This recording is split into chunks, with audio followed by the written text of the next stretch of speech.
Very good. And it is Wednesday, February 10th, almost Valentine's Day, not quite. Chapter 19, carboxylic acids. Again, this is just kind of a review, descriptive thing, although we do have a couple applications. Not only the reactivity with acids and different bases, estimating the equilibrium constant based on pKa's. And we'll be doing that today, and we'll get into some of the factors that control, how acidic something is.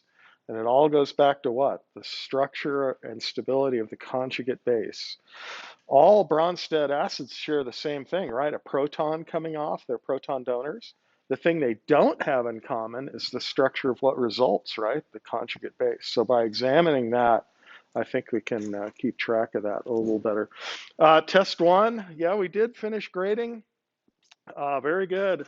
A couple people had 97s. There were a bunch in the 90s, as you could tell. The average 76, very good, I think, overall as a class. Doing very well there. If you're worried about your grade being significantly lower here, I think there are ways to adjust your approach, maybe the time you're spending, maybe the focus on principles, working enough problems. We can talk to you about that and get you some help. Now's the time to worry about that. But don't worry so much about the score because we have 3 more midterms in the final, which is worth 200 points. So we can definitely help you out. And next time for test 2, I'll point out the people who have the turnaround scores. I won't mention them by name, but I'll point out that a number of people significantly improve their score, and that's always the case. Okay, I know you can do it, but these people with high 90s, very, very commendable. The exams are handed back in the slots here in the hallway. And your scores appear on Learning Suite there, so make sure you pick up your exam. Don't crowd around the area there. The key will be posted later on Learning Suite, so watch for that later today. We originally had quiz 4, I think, scheduled for Thursday this week. We've pushed that back a week, so you have a reprieve there. You're off the hook. We'll get into a little more material in chapter 20 before we do quiz 4, which will be next week. But we do have homework 4 due tonight because we'll be finishing 19 here. Okay, Nick, let's go up to the overhead here first, maybe. To what extent do they ionize? Now, here's the reaction we talked about last time, right? Carboxylic acids with water, the Ka expression we drew out. And, you can do a lot with this expression. This shows mathematically what's going on, right? The numerator, the denominator. This is a small number, so what? The denominator dominates, right? It only partially ionizes if you put this in pure water. The pKa is minus the log of this Ka, and that's the exact number. I think I was saying 5 last time. That's okay, I was rounding up, all right? Know that ballpark number. Carboxylic acid's around 5. The actual measured thing is 1.8 times 10 to the minus 5, which comes out to 4.7 for minus that log. Okay, now you can rearrange this mathematical expression right here and get some things on either side of the equal sign and then take the log of everything. And look, you get log Ka equals log of the concentration of hydronium ion plus the log of these two over each other, okay? So that's simple math, rearranging the expression there. And then you can take the inverse log of everything here. And you want, or no, what you recognize here is log Ka is what? Minus the pKa. So you can flip this over and rearrange this equation here easily and recognize what this is. Minus log hydronium ion, what's that? That's the pH scale, okay? Now be careful here. We've got 2 definitions that are different in this expression. pKa refers to a specific acid, okay? Acetic acid. pH refers to the aqueous solvent it's in, the water. Okay, what's the pH of water? Well, when it's neutral, it's what? pH of 7. We'll have to review that pH scale today. Okay, but that's just referring to the water, what it's being placed into. The pKa refers to a specific acid. Okay, that's the difference there. And then look, pKa and pH are related as the ratio of the log of the protonated acid, the starting material, and its conjugate base.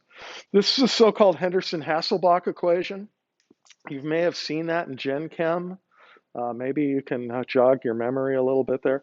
We'll also use it in biochemistry quite a bit. I'm not going to assign you any problems mathematically to solve with that. We've had enough math, I think, in Gen Chem. But at least appreciate what this equation says. If you have a certain acid at a certain pH, you can predict what the ratio of protonated to ionized species are, okay? And that's a pretty powerful concept, right? You can always know whether you have it protonated and neutral or ionized and charged, okay? So let's see. So in water, pH 7, okay? And this is buffered water, keeping it at pH 7.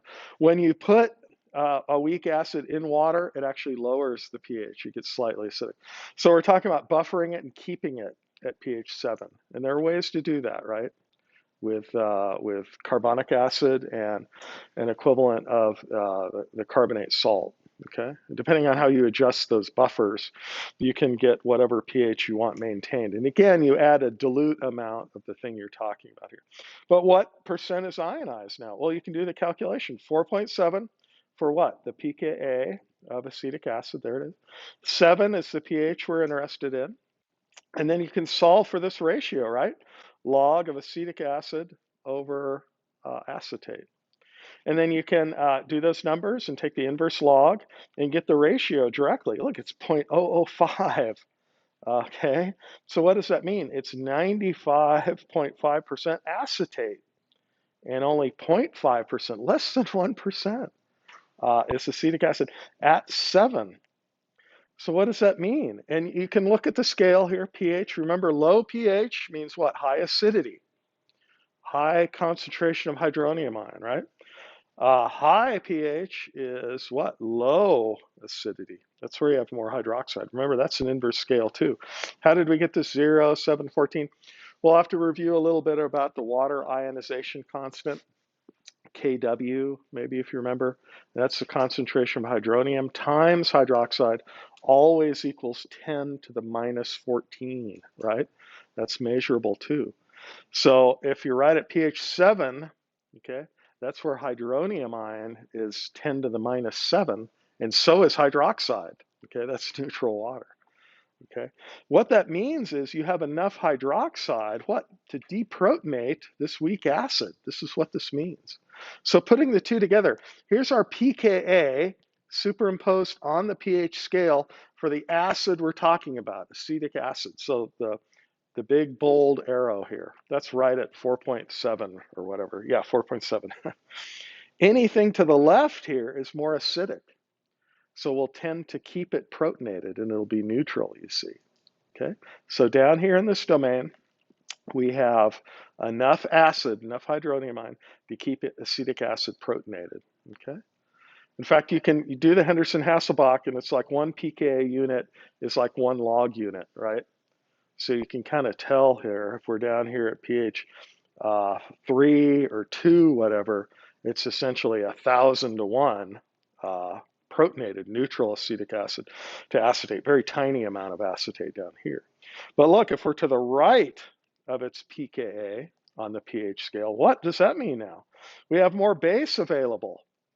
And even at neutral water, we do have hydroxide, right?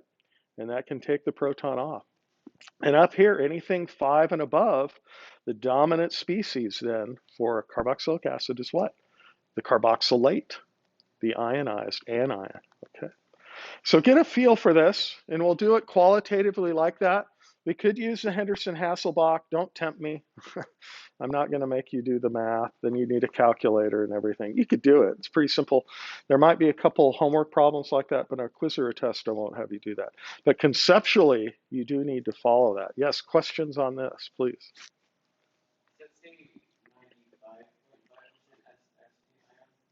Yeah. Yeah, this should be 99.5, I think, shouldn't it? Yeah, I need to check that. It's just a lot of acetate, let's say. Okay. And every log unit you go, it's another another tenth of that, another divided by 10. Yeah, I'll need to check that. Very good. So yeah, we're talking about pH 7 here, which is way up here. It's on the basic side, you see, of the pKa for the species we're talking about, acetic acid. So it'll be mainly acetate. Okay. Yeah, let's go to the board, and I think we left off last time here, Nick, to look at this extraction process. So up here at the top, I think I summarized where we left off last time in class. We had a mixture of benzyl alcohol and benzoic acid. Okay, those are both hydroxy acids, you could say. The carboxylic acid is different than the alcohol, and we'll see that here with the different bases we'll try to deprotonate carboxylic acid with. But you can separate these two. Well, you can do it by melting point or boiling point, distillation, whatever. But actually, what's most convenient is oftentimes to do what's called an extraction. We add acid or base to protonate something to draw it into the aqueous layer. Okay, and we use a nonpolar solvent. So we're partitioning between these two solvents. And I drew the separatory funnel last time. I'm not going to do that this time. But here's kind of the line between the two solvents. Okay, so here's water down below. Yeah, and ether, which is less dense than water, it will float on the top.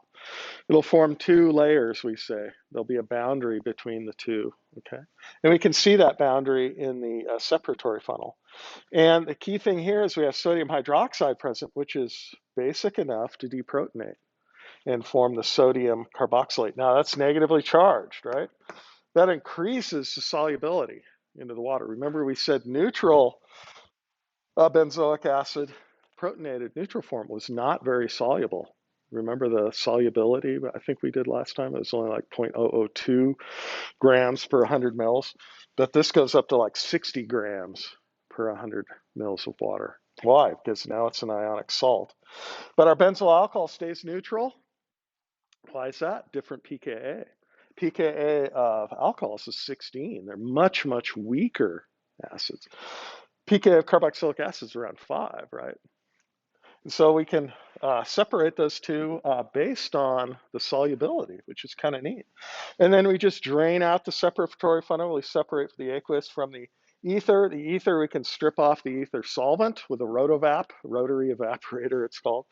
That'll leave behind the pure benzyl alcohol, separated now from the other component. But how do we get the neutral carboxylic acid back? We have to acidify, add enough acid to protonate it. We have to what? Lower the pH well below 5. And by doing that, you see, we'll put that proton back on. Okay. So we can test it with litmus paper, make sure we're acidic enough. And then we can repartition that between some more ether and some more water. And now the neutral carboxylic acid will go up into the ether, okay? And we can wash away all these salts. So there's a little bit more to it operationally. But it's based on what? The ionizability of a carboxylic acid, which is kind of a unique thing, affects the properties, and we'll see some other things about that. Questions on that? Called an extraction, okay? Let's compare now some different bases and talk about deprotonating carboxylic acid. So 5, I'll round up just to keep the math simple, and I won't mess it up, hopefully. So that's our pKa, okay, carboxylic acid. What type of base can we use to deprotonate?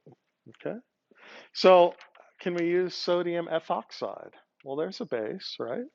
And it will form the acetate plus what? The corresponding, what do we call that again? The conjugate acid, okay, from the base. And we know the pKa here, what is that of an alcohol? It's 16. So our pKa for this reaction would be what? 10 to the 16 minus 5, it'll be 10 to the 11. Yeah. So what do we say here? Can ethoxide deprotonate acetic acid? Yeah, very well, completely, okay. Strong enough base to do that. And that's comparing the two pKas. And we're going in the direction of what? The weaker acid. Why is an alcohol a weaker acid than a carboxylic acid? They're both OH groups, right? I think you already know. Can anybody give us the bottom line there? Why are carboxylic acids stronger acids than alcohols? Of what? Of the conjugate base. So resonance stabilization, yeah, of the resulting carbonyl group with the O minus. Yeah, and we'll have to review that. So very good. What about sodium phenoxide? So here's O minus, but with a benzene ring. That's from phenol, called phenoxide. If we do it, same thing here, same acetate, but what's our product here? Oh, it's phenol, okay. What's the pKa of phenol? Oh, look, it goes down. It's 10. It's a little bit stronger. Well, quite a bit stronger than a normal alcohol. We'll have to figure out why, right? The conjugate base must have something a little different than this, right? But see, the equilibrium for the reaction, is this still favored? Yeah, it'd be 10 to the fifth. So still strong enough base to take that off, right? And you can do this once you know a couple of these pKa's, right? How about sodium chloride? Is Cl minus a strong enough base to take that off? Okay, a couple people already shaking their head. Can we quantify that? Yeah, I think we can. What would be our conjugate acid here? Oh, HCl. What's the pKa of HCl? You know that, right? It's a strong acid, so it's in the negative range. Remember, that's an inverse scale. So -7, so what is this? 10 to the -7, -5. And what does this come out to be? 10 to the -12. So this is not going in this direction, right? With sodium chloride, this is way back here. And what does that mean? Here, this is a stronger acid. That's strong enough to easily protonate, carboxylate, and go back to the weaker acid. Okay, we always go in the direction of the weaker acid. Does this give you a feel for it? Kind of a reminder with the conjugate bases there. Let's get into this a little bit more here. Let's examine a bunch of acids and do a comparison and begin to think about why. Okay, so pKa's. 4.7 if you want to be exact. It's okay. It can vary a little bit. We'll look at some variations around carboxylic acid where this can change, become a little bit more acidic or less acidic, okay? Versus phenol.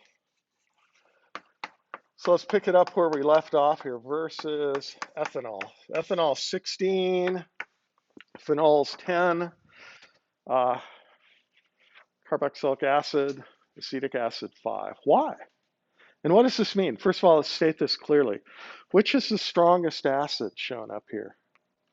It's the one with the lowest pKa, right? Acetic acid. The weakest acid is the one with the highest pKa. Remember, it's an inverse scale. So the question is why, right? And how do we determine that? Well, it's already pointed out. Let's look at the resulting conjugate bases, right? And this is kind of a review. In 351, I go through this to some extent, but it's nice to review this. And we'll do some more examples too. We'll get into a little more detail. Which is the most stable conjugate base? And that will tell us what? Which is the weaker base. So here's our strongest acid, right? Which means what? The conjugate base is the weaker base. Okay? Those two go together. This is the strongest, this is the weakest, okay? This means this is the strongest base. This is the weakest acid, okay? You see how that works? There's a lot of relationships like that in chemistry, right? It's either this one or that one, and if that one's the best, then that one's the worst, okay? It's kind of hard to keep that straight, right? But looking at the structures is how we're going to keep this straight. Why is this the weakest base and this is the strongest acid? Well, this could come off easier, right? Why did it come off easier? What's different here now? was pointed out resonance, right? This one is stabilized due to the carbonyl resonance. You can delocalize that negative charge over those three atoms. And notice I said three because it is delocalized over the carbon. This is really like an allyl pi system, right? With three atomic orbitals. You could drop three molecular orbitals here, and you'd have these electrons, 1, 2, 3, 4, well, not counting the lone pairs, which would be cross-conjugated to that. But this would be a stabilizing effect, which would weaken this bond and make that come off easier compared to the others, maybe. And notice both negative charges are on oxygen, which is good because oxygen is highly electronegative compared to carbon, right? All right, phenol, 10. It's quite a bit weaker acid, but it's stronger than a typical alcohol, right? Why? Resonance stability again. Can we draw some resonance structures here? Yep. Draw that. Is that the only one? Notice it looks like a ketone now, doesn't it? We push the electrons in it. Can we push them over here too? Yep. Oh, we got another resonance structure. Wait a minute. If we have more resonance structures, shouldn't this one be more acidic than acetic acid? The number of resonance structures. And we can even draw a third one here. In fact, there's 4 resonance structures. Here, there's only 2. What's the issue here, though? Yes. Right. Notice with the carboxylate, both negative charges are on oxygen, which is a better thing than having a negative charge on what? The electroneutral carbon. That's not nearly as electronegative. So having those there isn't the same effect. But it's still, by resonance, by having these extra resonance things, it's more acidic than a typical alcohol. Here, can we draw any resonance structures? No. We've got, what, sp3 here, okay? There might be some inductive effects, and we'll talk about that in a second, but nothing through the pi system to resonate to delocalize that. So that's 16. And that's typical of water, right? Water is about the same, 15.7 pKa. And again, when that comes off, it's hydroxide. When this comes off, it's ethoxide or alkoxide, whatever. And that's around 16, okay? Not nearly as acidic as phenol due to the resonance. And then the winner here, hydroxy acids, carboxylic acid with the delocalization. Question on that, okay? How about this one?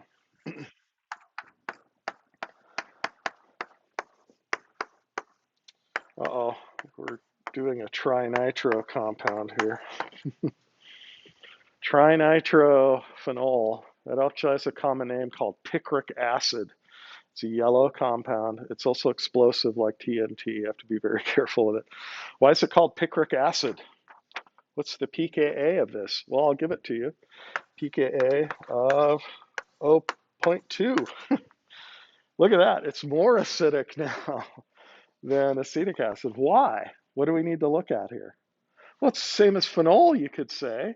But look, when we draw what, and I'll let you do that, when you draw out the resonance structures here, what, you can get a negative charge here, or here, or here. Again, when you ionize it, right? But look, if you get a negative charge here, here, here, what can you do then further? You can then push the electrons all the way out to the nitros. Okay. In fact, you can do 3 of those. And that, what? Those are negative charges on oxygen then. And look, what does that do to the pKa? Drops it way down. Okay. So this is called picric acid, 0.2 pKa. It's bordering on being a strong acid, you could say, in the negative range, right? So almost completely ionizes in the presence of water. Let's look at some variations on carboxylic acids now. Let's see. How about benzoic acid compared to acetic acid? pKa here of 4.2. Remember acetic acid, oh, let me get the actual number up there, 4.7. So which is a stronger acid, benzoic acid or acetic acid? Well, if you're given the pKa's, the lowest number is the stronger acid. So why is this stronger? Well, you could look at this and say, well, we've got this conjugated to the benzene ring, but it's actually cross-conjugated. The pi system it's conjugated to is the internal atom here of this allylic system. So you can't actually push the negative charge into the benzene, okay? But what do we say here? This pi system, even though it's cross-conjugated, it gives it a little more stability, and I'll just leave it at that, okay? It's not like picric acid, okay? It's a weaker acid than picric acid. Picric acid, you can go to town there because it's O minus right on the aromatic, right? Push the electrons there and you can practice that. But here you can't push the negative charge into here. But you've got this cross conjugation, which allows for this to be slightly more acidic, okay? Not much, 4.2. And we'll leave it at that, I think. Well, what if we put a nitro group on here and think about this? Now, what is a nitro group? It's an electron donor or withdrawing group. Withdrawing group's a meta director, right? So inductively, and you can see it's pulling electron density out here. You got the negative charge out on the oxygen, so I draw it out there. So if we think about this and deprotonating that, this becomes a field effect. And so, and it's really through the sigma bond framework. It's kind of the cross-conjugated thing. It's not, you can't push these negative charges down to the nitro like picric acid. So it will make it slightly more acidic. I think it's, yeah, pKa 3.5. Okay. So it's more acidic due to this field effect. Now, if that theory holds up, what's going to happen to the pKa of this? Methyl benzoic acid or methoxybenzoic acid. An alkyl or a methoxy is what? An electron donor now. This was a withdrawer, right? But this is a donor, it's pushing electron density back in here. What's that going to do to the stability of the conjugate base? It's going to destabilize it a little bit inductively through this effect, the field effect. And it makes it slightly less acidic, very slightly. Your book points these numbers out. I often ignore it because these aromatic carboxylic are slightly, oh, very good. Look at that. We got the stuff coming in here through the demo. Okay, perfect. Okay, in the survey. Okay, yay. Okay, doesn't look too dangerous. I shouldn't get hurt doing these demos today. Okay, do you see that though? So this is a weaker acid due to the donation here, destabilizing the conjugate base here. But if this is withdrawing inductively, that kind of helps inductively delocalize that. You see the negative charge here helping to pull that and stabilize that. But again, those are very slight effects.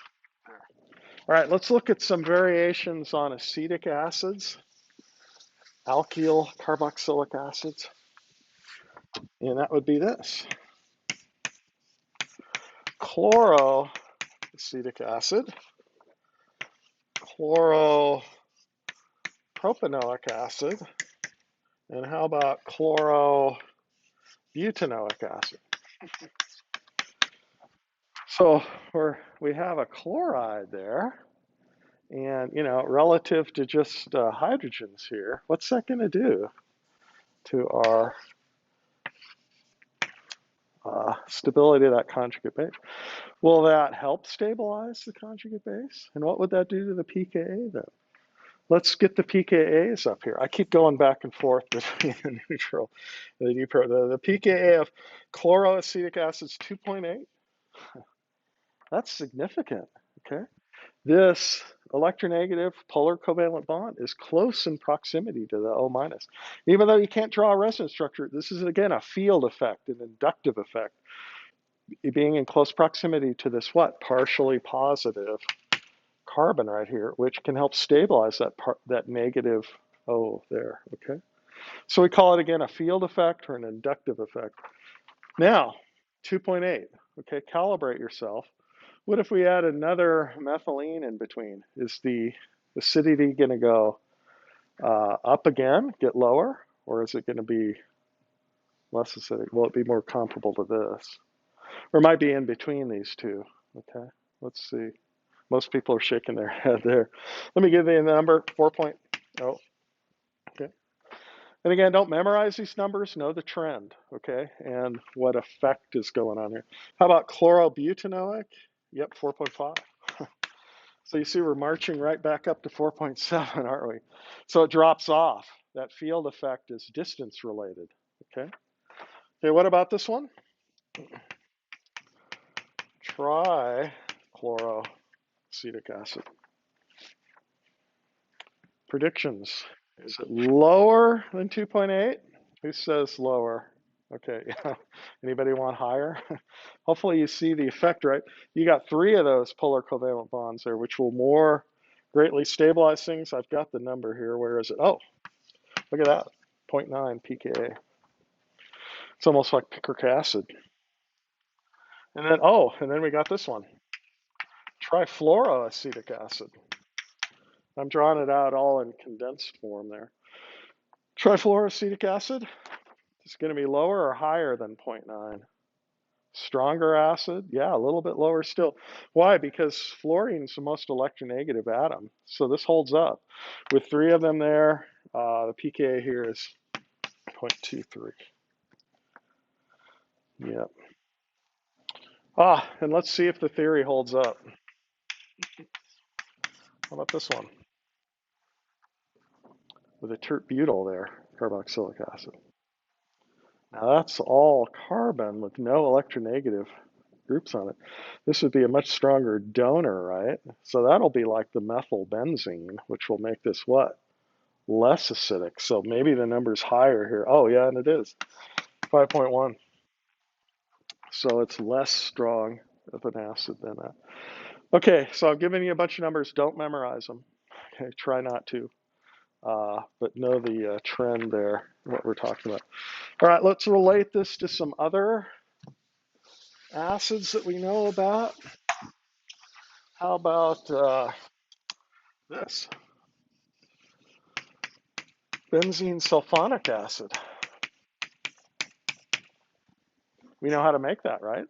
Put the sulfonyl group on benzene, electrophilic aromatic sulfonation, sulfur trioxide, sulfuric acid. There's an OH group. It's not a carboxylic acid. Is it going to be stronger than benzoic acid or weaker?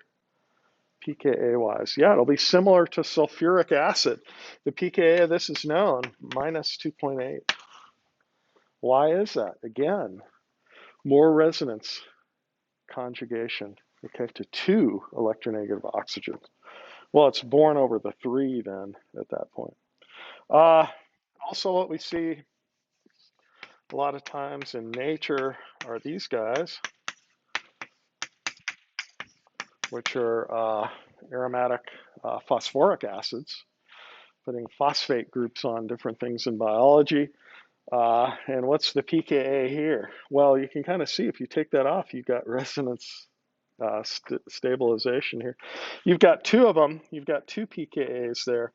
One is 2.1 and one is 6.9. And that's kind of important looking forward into biology because usually the one is off, the stronger acid being the 2.11, and you see, the resonance stabilization.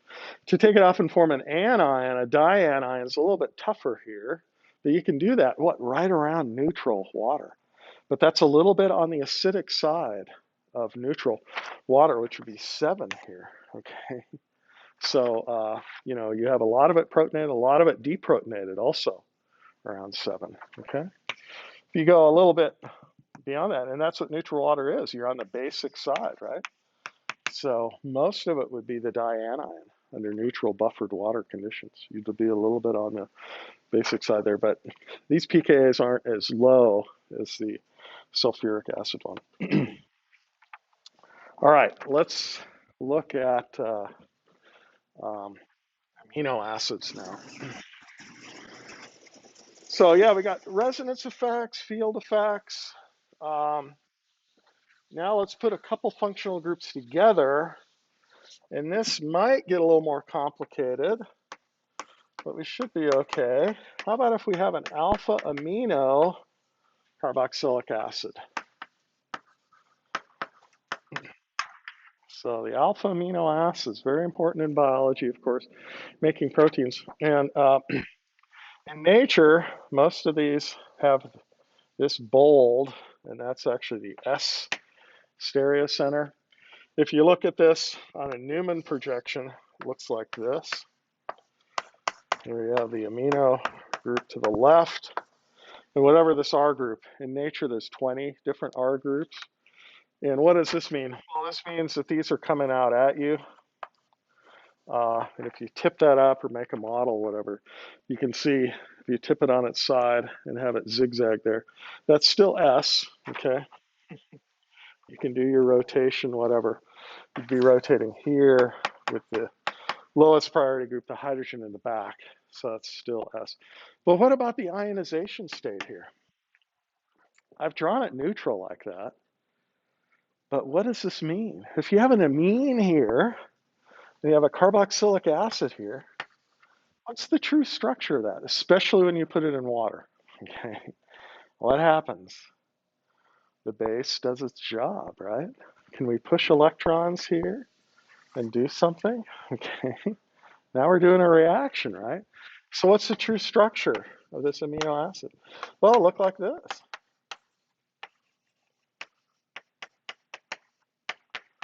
It'd be the ammonium carboxylate salt. That's called a zwitterion. Don't worry about that term. Zwitterion is two opposite charges within the same molecule. It's neutral overall, but it's showing that that's a base, right? The pKa here is around 5. We'll need to adjust that a little bit. pKa of this is around 9, okay? So look, we're going in the direction of the weaker acid. So this should be favored, right? But let's examine these pKa's a little more closely. This pKa right here is usually around 2.5. This is usually a little bit higher. Let me get the exact numbers. Oh, I've got it. We'll switch over to the exact one first. In fact, let's do that. Let's go to another board, and we'll do alanine. And we'll examine its pKa states, okay? And its ionization. So here we have alanine.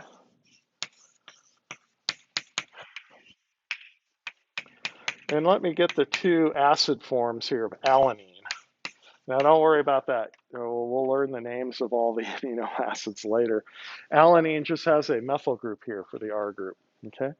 All the amino acids have the amino and the carboxylate. The pKa of this in alanine is 9.87, and the pKa of this is 2.35. Look at that. Carboxylic acid's a lot more acidic now. From 5 down to 2.5 about. This is around 9, a little bit more toward 10.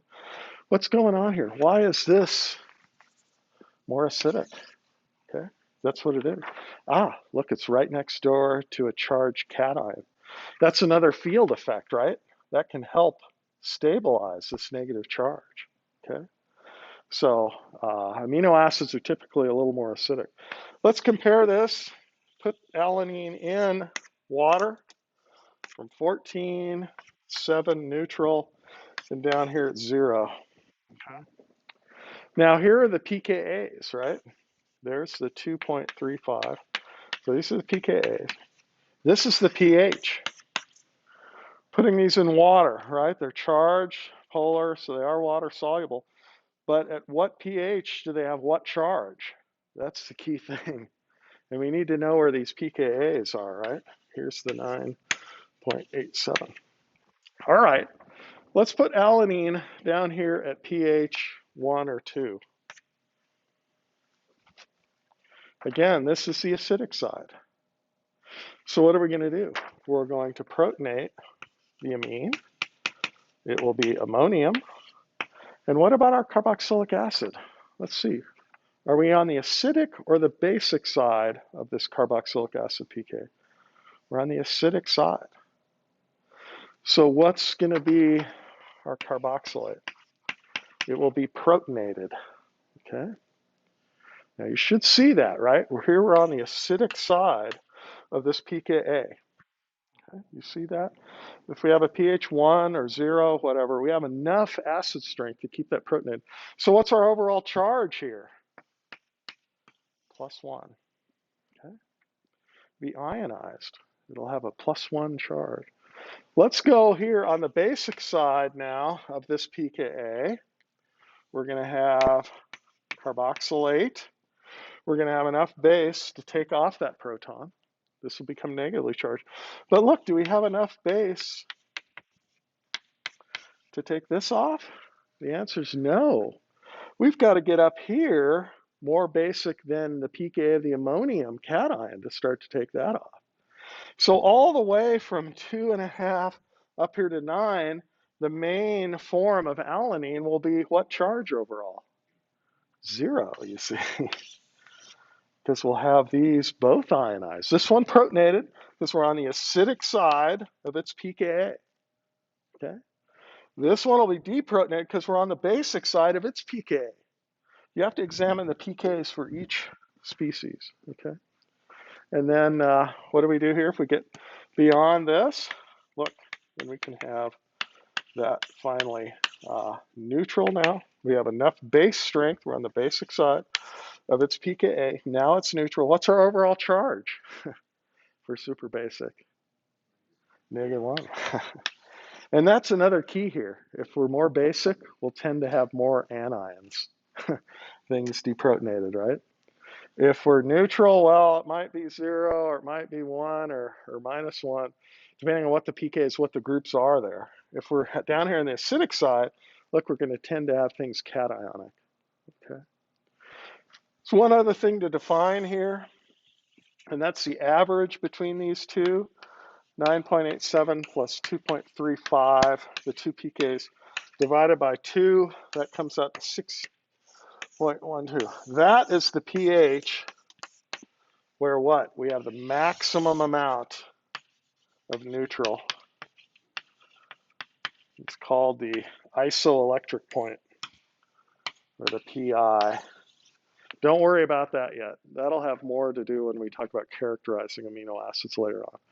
But at this point here, right in between, that's where you have the major amount of this. As we start to get a little more acidic, we start to protonate that a little more, okay? As we start to get more basic from the PI, we start to get more of this, okay? Anyway, that's what that means. But conceptually, I think it's okay to just look through it like that. All right, Nick, let's go back up to the overhead here. Questions on that, first of all? I'm sorry. Just conceptually, okay? We could use the Henderson-Hasselbalch there and figure that out. All right, let's look at some other applications of carboxylic acid. The so-called non-steroidal anti-inflammatory drugs, NSAIDs.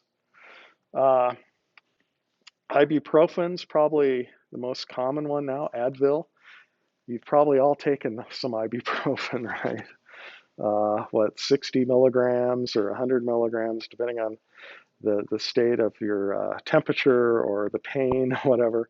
It's related to aspirin. We've got an aromatic carboxylic acid here.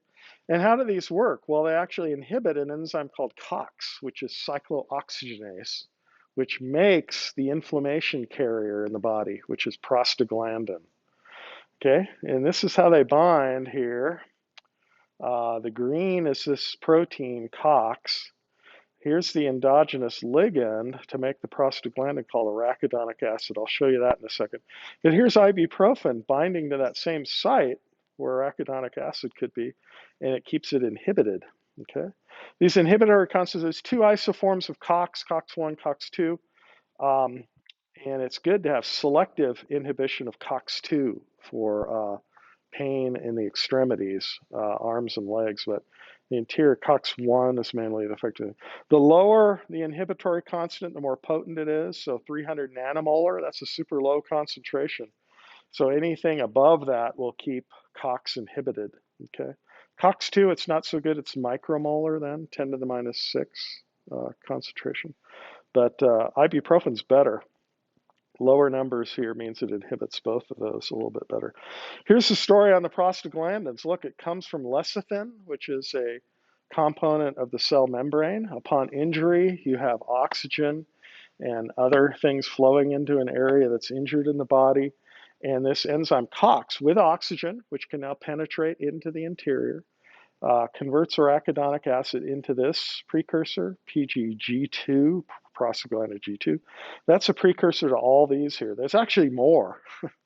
These prostaglandins, the dominant ones, all have a cyclopentane. You should at least know that. And why we're talking about these are carboxylic acids, okay? And they tend to have a lot of nonpolar things on them. So they tend to partition into the cell membrane and stay there. They're not very water soluble, okay?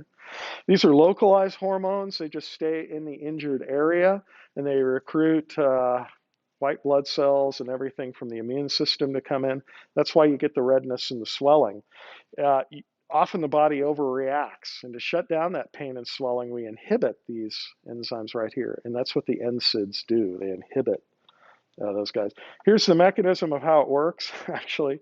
So here's the COX here, taking arachidonic acid, converts it into an allyl radical, adds the oxygens, and yeah, and then it can break apart. And it's different functional groups here that have different properties for the PGs. Celebrex is a second generation NSAIDs, and it's more potent, you see, against COX-2. COX-2 was actually discovered here at BYU in our department. Dan Simmons, a biochemist.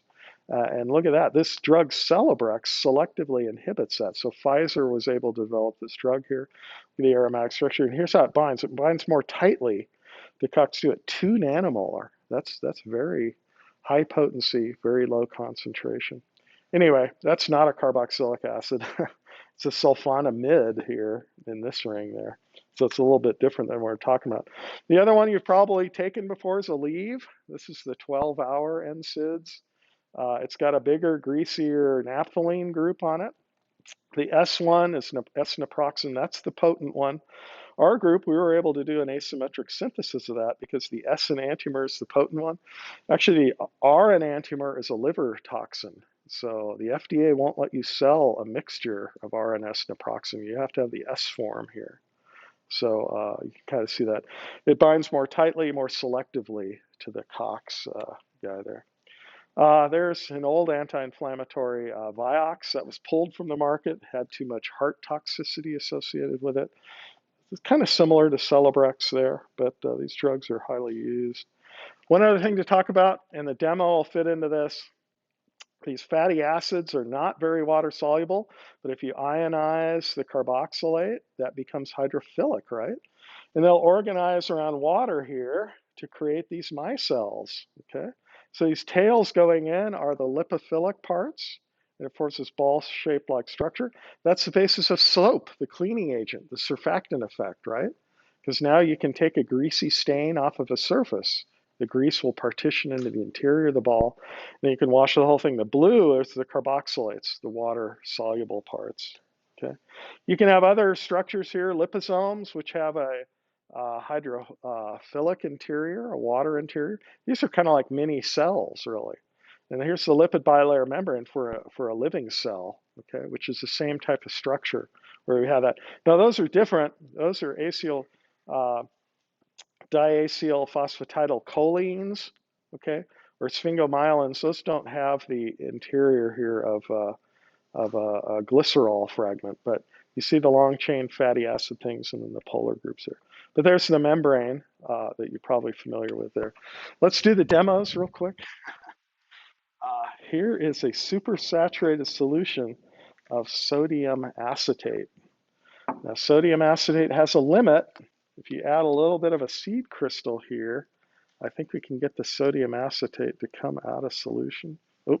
So that's a water solution. You see it crystallizing now. It was made with a hot solution, which went way beyond the 60 grams per 100 mils. And now all of it is precipitated out. Look at it. It's still holding on to quite a bit of water, but, but yeah, that has it. This is a great one too. Sorry. Let me draw the structure of this one. This is polysodium acrylate. You can take acrylic acid, And we'll just have the sodium salt here. And you can polymerize this, right? So every other carbon has a sodium carboxylate on it. And this is a solid material, but it's very hygroscopic. And what do I mean by that? It soaks up a lot of water. This is called super absorbent material. There's just a tiny amount, the white stuff in the bottom of the beaker here. And I'm going to add a bunch of water to it. And you'll see what happens. Okay.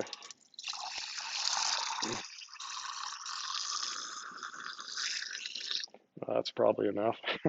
Oh, I didn't even need to stir it. Look at that. It can grab onto 10,000 times its weight in water. Where would this might be used? Diapers. This is a super absorbent in diapers. I like to point out that this compound has done more to save marriages than any other compound I know. Why is that? Because guys will change diapers now. Imagine in the old days, 30, 40 years ago, when we didn't have this stuff, how messy things would be. Anyway, come out and check it up here. It's a hydrogel now. It's a swollen polymer, we call it, but that's an application of it. And that finishes chapter 19, the descriptive stuff there. I think you're okay on the homework there, but we'll see you on Friday going on to chapter 20. Very good.